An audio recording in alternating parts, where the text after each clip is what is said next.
টি-20 বিশ্বকাপের সি গ্রুপের শেষ ম্যাচে আজ কলকাতার ইডেন গার্ডেন্সে ইটালির মুখোমুখি হয় ওয়েস্ট ইন্ডিজ।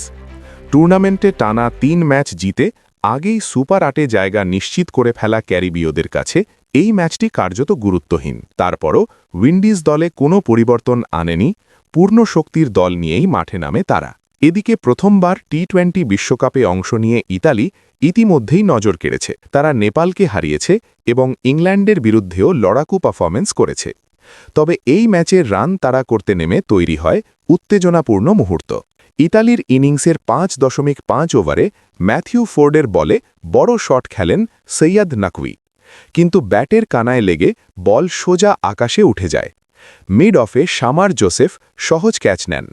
উইকেট নেওয়ার পর নাকভিকে উদ্দেশ্য করে ফোর্ড অশ্লীল ইঙ্গিত করেন। তাকে স্পষ্ট খারাপ ভাষায় গালাগাল করতেও দেখা যায়। এর ফলে মাঠে কিছুটা উত্তাপ ছড়ায়। আর মুহূর্তেই সামাজিক যোগাযোগ মাধ্যমে এই ভিডিও ছড়িয়ে পড়ে, যা দেখে নেটিজেনরা বিভিন্ন রকমের নেতিবাচক মন্তব্য করছেন।